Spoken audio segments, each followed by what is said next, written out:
Na Escócia, antes da Reforma, um manto de escuridão cobria a nação. Barões poderosos brigavam entre si, travando guerras intermináveis por terras e algumas migalhas de poder. A Igreja Católica Romana dominava, tecendo laços corruptos com o governo. O povo, por sua vez, vivia à margem, sem acesso à palavra de Deus, confinados a missas em latim que poucos entendiam. A esperança parecia distante, oculta pelas sombras da ignorância e opressão. Mas a Escócia estava prestes a mudar. Em 1559, John Knox, um homem destemido e comprometido com o Evangelho, pisou novamente em solo escocês. Seu retorno do exílio espalhou-se como fogo pelo país, fazendo tremer os inimigos da Reforma. Deus havia erguido um homem forjado, como os profetas antigos, que percorreria a nação proclamando a verdade com sermões poderosos, exortando reis e apacentando o seu povo. Naquele tempo, a Escócia era governada por Maria de Guise, uma rainha regente católica, que estava determinada a sufocar a Reforma. Ela ordenou que seu exército exterminasse os protestantes, buscando extinguir a chama que começava a iluminar o país. Mas Knox não era apenas um pregador, era também um líder astuto. Disparou cartas aos quatro ventos, conclamando os nobres reformados a se unirem em defesa do povo. E eles responderam. Assim nasceram os Lordes da Congregação, uma aliança de cavalheiros impactados pelas pregações de Knox, decididos a proteger a causa reformada. Unidos pela fé e pela justiça, os Lordes da Congregação enfrentaram as forças da rainha não apenas em batalhas físicas, mas em uma luta moral e espiritual pelo coração da Escócia. E a rainha foi derrotada. A Reforma finalmente triunfou, abrindo caminho para uma nova era. Pouco tempo depois, a Escócia deu um passo monumental. Aprovou sua primeira confissão de fé, e a Igreja da Escócia foi organizada sob a forma de governo presbiteriana, conforme os ensinamentos das Escrituras. Nascia assim a Igreja Presbiteriana, trazendo a luz da verdade bíblica para o povo escocês.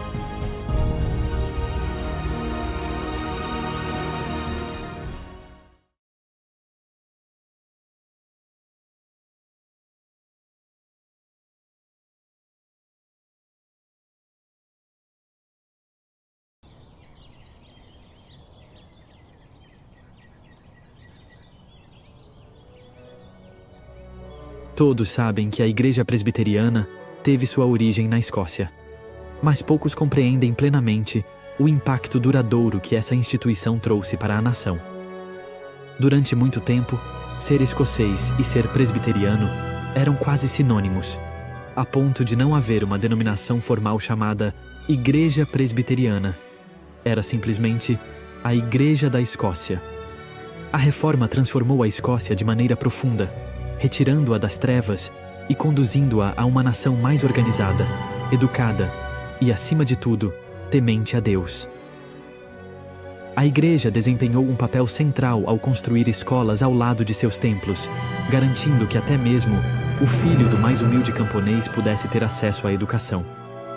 Diáconos foram designados em todo o país para cuidar dos pobres e necessitados, enquanto o governo foi guiado pelos princípios morais das Escrituras, assegurando uma administração justa e íntegra. A Igreja da Escócia, fruto direto do trabalho incansável de John Knox, que havia estudado em Genebra sob a orientação de João Calvino, seguia a tradição reformada. Seu governo, conforme as Escrituras, era exercido por presbíteros docentes, também chamados de pastores, e presbíteros regentes. As igrejas locais organizavam-se em presbitérios, que, por sua vez, formavam sínodos, reunidos abaixo de um supremo concílio. Essa estrutura diferenciava a Igreja da Escócia de outras denominações protestantes, como os luteranos alemães e os anglicanos, que mantinham-se vinculados ao Estado. Para os presbiterianos, a Igreja não era uma criação estatal, mas uma autoridade espiritual autônoma, coordenada com o Estado, mas soberana em sua própria esfera. Reconheciam apenas um rei sobre a Igreja, Jesus Cristo, e não tolerariam que algum rei terreno ousasse tentar usurpar sua coroa. Outro aspecto distintivo da tradição presbiteriana era a seriedade com que encaravam os cultos. O culto presbiteriano é focado na soberania e glória de Deus, seguindo o princípio regulador que determina que apenas os elementos explicitamente ordenados nas Escrituras façam parte da adoração pública. Em uma legítima liturgia presbiteriana, a palavra de Deus ocupa o centro do culto, sendo lida, pregada, cantada e, então, visualizada nos sacramentos. Assim, o culto se torna um diálogo sagrado entre Deus e seu povo, marcado por simplicidade e reverência, evitando cerimônias exuberantes ou influências culturais que desviem da verdadeira adoração. Não busca entreter ou atrair não crentes, mas sim edificar espiritualmente os fiéis, promovendo humildade, temor e uma alegria reverente diante da majestade divina. Além disso, um pilar central da doutrina presbiteriana é a teologia do pacto, que ensina que Deus sempre lidou com a humanidade por meio de um cabeça pactual. Primeiro com Adão, no pacto das obras, cuja desobediência levou à queda da humanidade, e depois com Jesus Cristo, no pacto da graça, cuja perfeita obediência e sacrifício redimem os eleitos.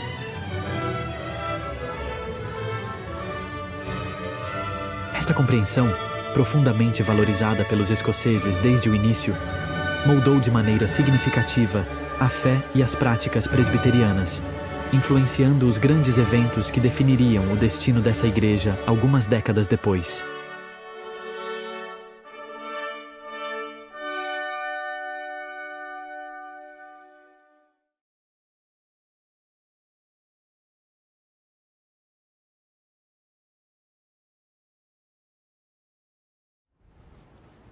Se o mundo os odeia, tenham em mente que antes odiou a mim. Se vocês pertencessem ao mundo, ele os amaria como se fossem dele. Todavia, vocês não são do mundo, mas eu os escolhi, tirando-os do mundo. Por isso, o mundo os odeia.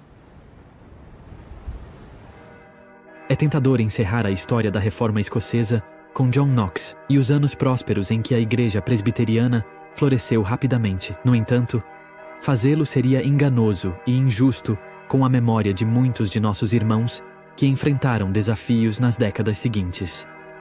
A palavra de Deus é loucura para este mundo, e não surpreende que nuvens tempestuosas logo se formassem contra o povo de Deus na Escócia.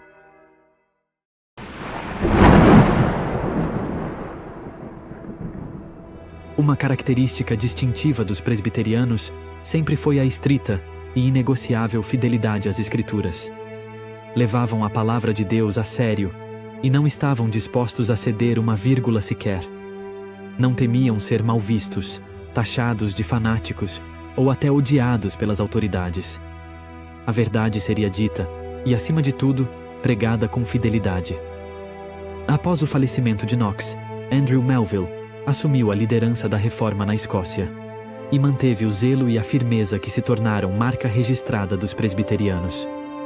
Em uma cena emblemática, ele puxou o próprio rei pela manga da camisa e o advertiu: há dois reis na Escócia.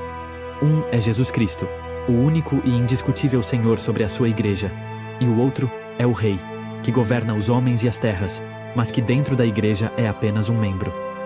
Os presbiterianos levavam muito a sério o princípio de que mais vale obedecer a Deus do que aos homens. Na verdade, os monarcas não aceitavam a ideia de que deveriam prestar contas a um rei superior, o Deus Todo-Poderoso, de quem provém toda a autoridade. Eles desejavam poder absoluto e escapar do juízo divino. Assim, não demorou para que, como descrito no Salmo 2, os reis e poderosos começassem a tramar contra o Senhor e contra o seu ungido.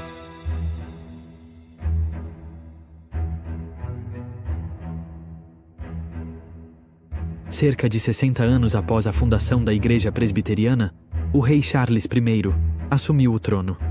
Convencido de seu poder absoluto, inclusive sobre a Igreja, e influenciado por sua esposa católica e por um arcebispo anticalvinista, ele passou a impor à Igreja da Escócia práticas e doutrinas contrárias às Escrituras. Em uma dessas investidas, o rei Charles chegou até mesmo a obrigar a adoção de um livro de liturgia, que transformava os cultos presbiterianos em algo muito semelhante às missas católicas. Mas na Catedral de St. Giles, em Edimburgo, uma voz se levantou. Jenny Geddes, uma mulher corajosa, atirou seu banquinho no ministro enviado pelo rei, gritando em protesto. Seu ato incendiou a congregação, que expulsou o falso pastor. Percebendo a gravidade da situação, os pastores fiéis sabiam que precisavam agir e convocaram um período de oração e jejum em toda a nação. Deste movimento espiritual nasceu o Pacto Nacional, em 1638, um documento que reafirmava a fé presbiteriana e a resistência a quaisquer imposições contrárias à palavra de Deus. Cientes da seriedade do compromisso que assumiam diante de Deus e dos homens, presbiterianos de todas as partes da Escócia vieram para assinar o pacto. Alguns, em sinal de devoção extrema, acrescentaram às suas assinaturas as palavras "até a morte". Era um juramento sagrado, selado com fé e coragem.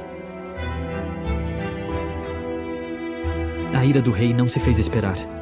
Decidido a massacrar os presbiterianos, marchou com seu exército rumo à Escócia. Mas encontrou um povo preparado.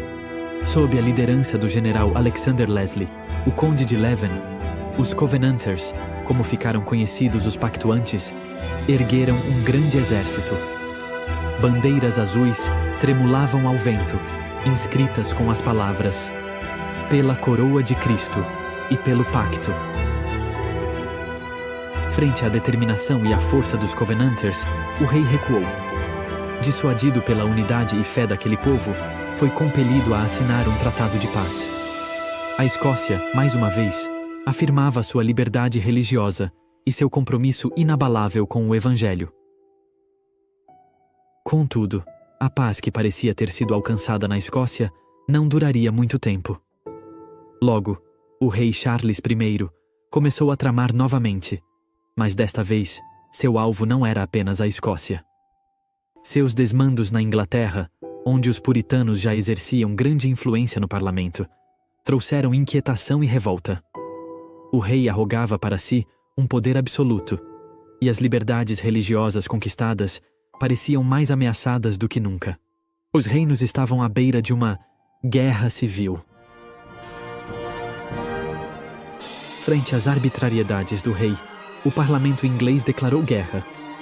Então, em um movimento de resistência unificada, os puritanos ingleses e os presbiterianos escoceses firmaram uma aliança histórica, a Liga e Pacto Solene.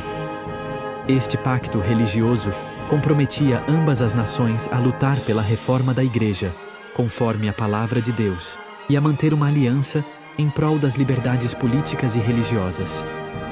O rei, furioso, lançou-se em uma guerra total, decidido a pôr fim à resistência dos parlamentares e dos pactuantes. Sob a liderança de Oliver Cromwell e sua temida cavalaria, conhecida como os Flancos de Ferro, os puritanos ingleses, com o apoio dos Covenanters escoceses, enfrentaram as tropas do rei. No campo de batalha, a disciplina e a fé dos reformados prevaleceram e, em 1646, o rei Charles I se rendeu ao exército Covenanter na cidade de Newark. Durante este período, a aliança religiosa entre puritanos ingleses e Covenanters escoceses se aprofundou. Foi convocada a chamada Assembleia de Westminster, reunindo os maiores teólogos da Inglaterra e da Escócia. Dessa assembleia, surgiram documentos que moldariam a fé reformada por séculos. A Confissão de Fé de Westminster, os Catecismos Maior e Breve, entre outros textos que ainda hoje guiam as igrejas presbiterianas ao redor do mundo.